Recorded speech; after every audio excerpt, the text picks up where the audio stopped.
మన ప్రభువును రక్షకుడైన యేసుక్రీస్తు నామములో మీ అందరికీ శుభములు తెలియజేస్తూ ఉన్నాను. ప్రియులారా, దేవుని వాక్యమును ధ్యానిందాము. యెషయా గ్రంథం 61వ అధ్యాయము 4వ వచనం.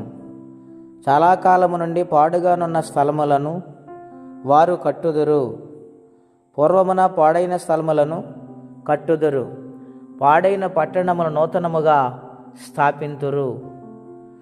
ప్రియమైన దేవుని బిడ్డలారా, ఈ ఉదయకాల సమయంలో పరిశుద్ధాత్మదేవుడు మనందరితో మాట్లాడుచున్న మాటలు యెషయా గ్రంథము నుండి.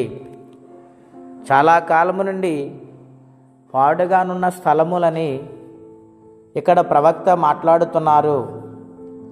ఎవరు కడతారు అని ఆలోచన చేస్తే, ఇశ్రాయేలు ప్రజలు బానిసత్వమునకు వారు వెళ్ళిపోయినప్పుడు చాలా కాలం వారి పట్టణాలు పాడైపోయాయి.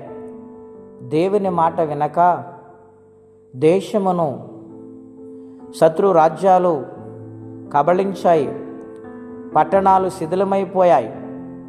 దేవుని ఆశీర్వాదం పొందిన వారు దేవుని నిర్లక్ష్యము చేయటం వలన వారి యొక్క జీవితాలు పాడైపోయాయి, వారి పట్టణాలు పాడైపోయాయి. ఎవరి వీరు? ఇశ్రాయేలు ప్రజలు. వాగ్దాన దేశములో ఉన్నవారు దేవుని విడిచిపెట్టడం వలన ఆ కష్టాలు వారు భరించవలసి వచ్చింది. నా ప్రియ స్నేహితులారా, ఆలోచన చేస్తూ ఉన్నారా?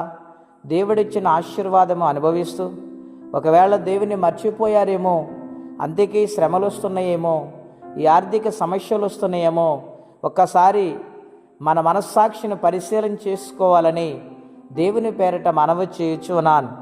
ప్రియులారా, పాడుగొన్న స్థలములను తిరిగి వారు కడతారు, నేను వారికి తోడై ఉంటాను అని దేవుడు వాగ్దానము చేస్తూ ఉన్నారు. రెండవదిగా మనం చూస్తే, పాడుగానున్న పట్టణములు నూతనముగా స్థాపించారు అని వ్రాయబడింది. అవును ప్రియులారా, శిథిలమైపోయిన పరిస్థితుల నుండి, పగిలిపోయిన పరిస్థితుల నుండి, నిర్విచారముగా పాడైపోయిన పరిస్థితుల నుండి దేవుడు మరలా వారిని బలపరిచి ఆ పట్టణాలను బాగు చేయటానికి శక్తినిస్తూ ఉన్నారు. కావలసిన బలాన్ని, సహాయమును దేవుడు అనుగ్రహిస్తూ ఉన్నారు. తిరిగి వారు నూతనముగా నిర్మాణము చేసుకుంటూ దేవునిలో ఆనందిస్తూ ఉన్నారు. గనుక దేవుని బిడ్డలారా, ప్రభు సన్నిధిలో కనిపెట్టండి. బాధపడిన దినాలు ఇక చాలునని, కృంగిపోయిన దినాలు ఇంకా చాలునని ధైర్యముతో నిలబడి దేవుని యొక్క సహాయము చేత పని కొరకు, సహాయము కొరకు, విడుదల కొరకు ప్రార్థించండి. దేవుడి నూతన సంవత్సర నూతన కార్యాలు జరిగిస్తారు, నూతన అద్భుతాలు చూస్తారు. విశ్వాసముతో ప్రార్థించండి. మరలా జీవితాన్ని ఆత్మీయంగా కట్టుకుంటూ ముందుకు సాగిపోవాలని ప్రభు పేరిట మనవి చేస్తూ ఉన్నాను. దేవుడు మిమ్మల్ని దీవించునుగాక. ప్రార్థన. పరిశుద్ధుడు అయిన తండ్రి, ఘనమైన మీ నామం కొరకై స్తోత్రం చెల్లిస్తున్నాం. నాయన, పాడైపోయిన దానిని నూతనముగా చేయగల దేవుడివి నీవు నాయన. మీకు అసాధ్యమైన లేదు.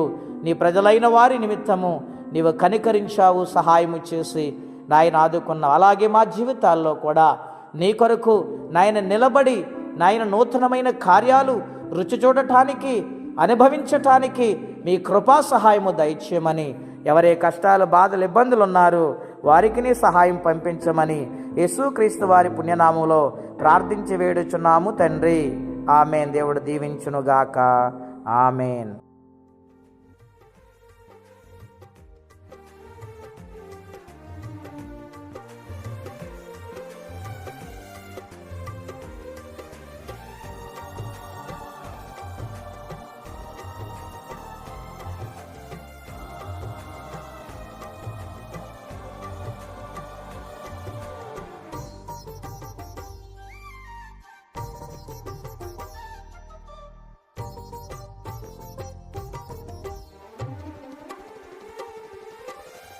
నాలో ఏమి చూచి నీ